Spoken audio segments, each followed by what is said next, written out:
हरे कृष्ण। आप सबको मेरा प्यार भरा राधे राधे। आज हम इस वीडियो में जानेंगे कार्तिक मास में आने वाली गोपाष्टमी की पूजा विधि और कथा। वीडियो शुरू करने से पहले यदि आपने चैनल को सब्सक्राइब नहीं किया है तो चैनल को सब्सक्राइब कर बेल आइकन को जरूर दबा लीजिएगा ताकि आगे आने वाली वीडियो के नोटिफिकेशन आप तक टाइम पर पहुंचते रहे। कार्तिक मास में शुक्ल पक्ष की अष्टमी तिथि को गोपाष्टमी का पर्व मनाया जाता है। इस दिन खास तौर पर गौ माता की पूजा और सेवा करने का विधान है। इस साल गोपाष्टमी 20 नवंबर को है। इस दिन सर्वप्रथम भगवान कृष्ण ने गायों को चराना आरंभ किया था, इसलिए इस दिन गौ माता के साथ बछड़े की भी पूजा की जाती है। यदि गोपाष्टमी के दिन विधि विधान से गाय का पूजन व सेवा की जाए तो देवी देवताओं का आशीर्वाद प्राप्त होता है। गाय की पूजा करने से श्री कृष्ण भगवान प्रसन्न होते हैं और अपने भक्तों पर कृपा बरसाते हैं। इस दिन गाय की पूजा करने से घर में सुख समृद्धि और शांति का वास होता है। आइए जानते हैं गोपाष्टमी की पूजा विधि। गोपाष्टमी के दिन ब्रह्म मुहूर्त में उठकर सबसे पहले स्वयं को स्नान आदि करना चाहिए और भगवान श्री कृष्ण के समक्ष दीप प्रज्वलित करें। इसके बाद गाय और उसके बछड़े को नहलाकर तैयार करें और गाय को घुंघरू आदि पहनाएं। गाय को आभूषण यानी फूलों की माला पहनाकर श्रृंगार करें। गोमाता के सींग रंग कर उनमें चुनरी बांधें। अब गाय माता की भली भांति पूजा करें और भोजन कराएं। इसके बाद गाय माता की परिक्रमा करें। गोधूली बेला में पुनः गाय का पूजन करें और उन्हें गुड़, हरा चारा आदि खिलाएं। यदि आपके घर में गाय न हो तो किसी गौशाला में जाकर गाय का पूजन करें। अब श्रवणपान करते हैं गोपाष्टमी की कथा। भगवान श्री कृष्ण जिस दिन गौ चराने के लिए पहली बार घर से निकले थे वह कार्तिक मास में शुक्ल पक्ष की अष्टमी तिथि थी, इसलिए इस तिथि को गोपाष्टमी के रूप में मनाया जाता है। गोपाष्टमी की पौराणिक कथा के अनुसार जब श्री कृष्ण 6 वर्ष के हुए थे तो यशोदा जी से कहने लगे, मैया अब मैं बड़ा हो गया हूँ। यशोदा मैया प्रेम पूर्वक बोली, अच्छा लला अब तुम बड़े हो गए हो, बताओ अब क्या करें। इस पर कन्हैया बोले कि अब मैं गाय और बछड़े चराने वन में जाऊंगा। तब माँ यशोदा जी बोली, ठीक है बाबा से पूछ लेना। अपनी मैया के इतना कहते ही झट से श्री कृष्ण जी नंद बाबा से पूछने पहुंच गए। नंद बाबा ने कहा, लला अभी तुम छोटे हो, अभी तुम बछड़े ही चराओ। लेकिन कन्हैया हट करने लगा।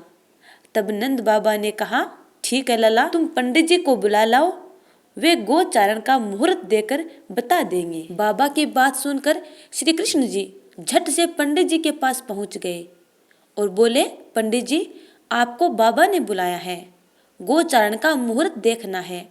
आप आज ही का मुहूर्त बता देना, मैं आपको बहुत सारा माखन दूंगा। पंडित जी नंद बाबा के पास पहुंचे और बार बार पंचांग कर गणना करने लगे।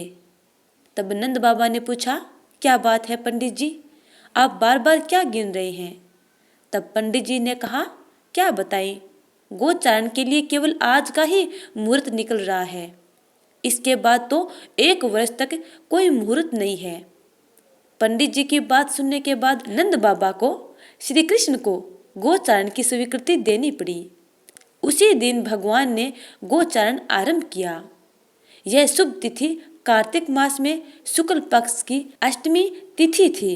भगवान के द्वारा गोचारण आरंभ करने के कारण यह तिथि गोपाष्टमी कहलाई। एक अन्य कथा के अनुसार कार्तिक मास में शुक्ल पक्ष की प्रतिपदा से लेकर सप्तमी तक भगवान श्री कृष्ण ने अपनी उंगली पर गोवर्धन पर्वत को उठाए रखा था। 7 दिन तक अपनी उंगली पर गोवर्धन पर्वत को उठाए रखने के बाद 8वें दिन इंद्र का अहंकार टूटा और उसने भगवान श्री कृष्ण से अष्टमी के दिन ही क्षमा याचना की थी। इसीलिए कार्तिक की शुक्ल अष्टमी को गोपाष्टमी का पर्व मनाया जाता है। अब सुनते हैं गणपति बप्पा की कथा। एक बुढ़िया माई थी, वह बहुत ही गरीब और दृष्टिहीन थी। उसके एक बेटा और बहू थे। वह बुढ़िया माई सदैव भगवान श्री गणेश की पूजा किया करती थी। एक दिन श्री गणेश प्रकट हुए और बुढ़िया माई से बोले, बुढ़िया माई मैं तुझसे अत्यंत प्रसन्न हूँ, तू जो चाहे सो मांग ले। तब बुढ़िया माई बोली, मुझे तो मांगना नहीं आता, कैसे और क्या मांगू? तब गणेश जी भगवान बोले, अपने बहू और बेटे से पूछ कर मांग ले। तब बुढ़िया माई ने अपने बेटे से कहा, बेटा भगवान श्री गणेश प्रकट होते हैं और मुझसे कहते हैं कि कुछ मांग ले, तो क्या मांगू? तब पुत्र ने कहा, माँ तू धन मांग ले। बहू से पूछा तो बहू ने कहा, माँ जी नाती और पोते मांग लो। तब बुढ़िया माई ने सोचा कि ये तो अपने अपने मतलब की मांग रहे हैं, अतः उस बुढ़िया माई ने पड़ोसिनों से जाकर पूछा। पड़ोसिनों ने कहा, बुढ़िया माई तू तो थोड़े दिन जिएगी, तू क्यों पोते मांगे, क्यों धन मांगे, तू तो अपनी आंखों की रोशनी मांग ले, जिससे तेरी जिंदगी आराम से कट जाएगी। इस पर बुढ़िया माई बोली, हे श्री गणेश, यदि आप मुझ पर प्रसन्न हैं तो मुझे 9 करोड़ की माया दे, निरोगी काया दे, अमर सुहाग दे, आंखों की रोशनी दे, नाती दे, पोता दे और सब परिवार का सुख दे, अंत में मोक्ष दे। ये बात सुनकर भगवान श्री गणेश बोले, बुढ़िया माँ तूने तो मुझे ठग लिया, फिर भी जो तूने मांगा है वचन के अनुसार सब कुछ वैसा ही मिलेगा। और यह कहकर भगवान श्री गणेश अंतर्धान हो गए। उधर बुढ़िया माँ ने जो कुछ मांगा वह सब कुछ वैसा ही मिला। हे भगवान गणपति बप्पा, जैसे आपने बुढ़िया माई की मन इच्छा पूर्ण की, वैसे ही अपने सब भक्तों की मन इच्छा पूर्ण करना। तो प्यारे स्नेहीजनों, ये थी गोपाष्टमी की कथा, पूजा विधि और गणपति बप्पा की कथा। उम्मीद करती हूँ कि आपको ये वीडियो अच्छा लगा है।